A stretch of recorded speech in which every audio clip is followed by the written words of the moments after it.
नहीं बदलने वाली भाग्य रेखा। एक बार किसी राजा की ज्योतिष विद्या पढ़ने की प्रबल इच्छा हुई। उसने बाजार से ज्योतिष की मुख्य पुस्तकें खरीद लीं। ज्योतिष विद्या के प्रकांड पंडितों को भी अपनी सभा में बुलाया ताकि वो उनसे ज्योतिष सीख सके। कुछ समय बाद वह स्वयं को ज्योतिष का विद्वान मानने लगा। एक बार राजा अपने कमरे में पुस्तक पढ़ रहा था। सिपाही दरवाजे पर नंगी तलवार लेकर इधर उधर घूम रहा था। ये सिपाही लंगड़ा था। राजा ने सिपाही के पैरों की आवाज सुनी।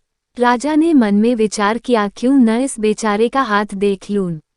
राजा ने शीघ्र ही अपने कमरे में बुलाया। महाराज की जय हो, ये कहते हुए सिपाही ने कमरे में प्रवेश किया। राजा ने कहा, तुम्हारा क्या नाम है? सिपाही ने कहा, मेरा नाम बलवंत सिंह है। मैं तुम्हारा हाथ देखना चाहता हूँ, हाथ दिखाओ। ऐसा आदेश मिलने पर बलवंत सिंह ने अपने हाथ फैला दिए।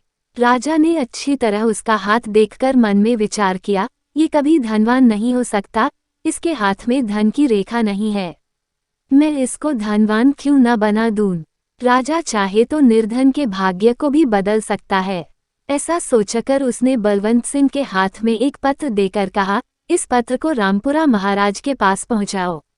ये सुनकर बलवंत सिंह सीलबंद पत्र को लेकर अपने घर आया और उदास होकर विचार करने लगा, राजा के पास अनेक सिपाही हैं, वो मुझ जैसे लंगड़े को वहां क्यों भेज रहा है?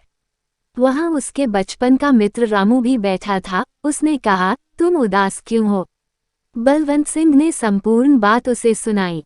रामू ने कहा, ठहरो, मैं इस पत्र को राजा के पास पहुंचाऊंगा। रामू ने शीघ्र ही हाथ पैर धोए, वस्त्र पहने और पत्र को लेकर रामपुर की ओर चल पंगा।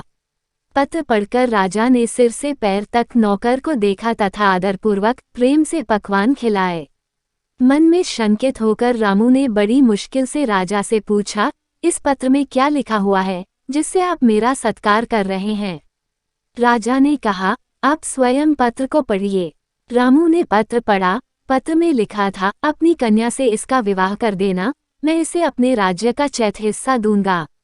राजा ने प्रसन्न होकर विवाह का प्रबंध किया। एक दिन राजा ने बलवंत सिंह को बुलाकर पूछा, क्या तुमने मेरा पत्र दे दिया था? नौकर ने कहा, लंगड़ा होने से मैं स्वयं शीघ्रता से चलने में असमर्थ था, अतः मैंने मेरे मित्र रामू को भेजकर पत्र वहां पहुंचा दिया है। राजा को क्रोध आया किंतु वह कुछ न बोला। दूसरे दिन राजा ने तरबूज के अंदर रत्न आभूषण डालकर बलवंत सिंह को दिए। जब ये रास्ते में जा रहा था तो किसी ने पूछा, क्या आप इस तरबूज को 2 रुपयों में बेचना चाहते हैं? वह लोभ में आ गया और फल बेचकर अपने घर चला गया। 2 दिन बाद रामू अपनी पत्नी को लेकर राजभवन आया। राजा ने उसे राज्य का चौथा भाग दिया। जिसके हाथ उसने तरबूज बेचा था, उसने भी विशाल भवन बना लिया था। बलवंत सिंह ने विचार किया, ये सब मेरी मूर्खता का फल है, क्योंकि मैंने राजा की भावना को नहीं समझा। यदि राजा मुझे फिर अवसर देगा तो इसका पूरा लाभ उठाऊंगा। कुछ दिनों बाद राजा ने बलवंत सिंह को बुलाकर कहा, ये पत्र सेनापति को दे आओ। बलवंत सिंह प्रसन्न होता हुआ सेनापति के पास आया। उसने विचार किया कि इस पत्र में कोई लाभदायक संदेश होगा, किंतु उसका अनुमान झूठा निकला। पत्र पढ़ते ही सेनापति ने बलवंत सिंह को जेल में डाल दिया जाए और इसकी संपत्ति भी जब्त कर ली जाए। शिक्षा। उस दिन राजा ने निश्चय किया कि मनुष्य की भाग्य की रेखा नहीं बदली जा सकती है। जो कुछ भी परिवर्तन है वही ईश्वर के अधीन है, न कि मनुष्य के।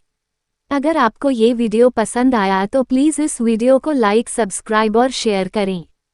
मेरे चैनल को सब्सक्राइब करना न भूलें ताकि आप फ्यूचर में ऐसे अद्भुत वीडियो को मिस न करें। Thanks for watching.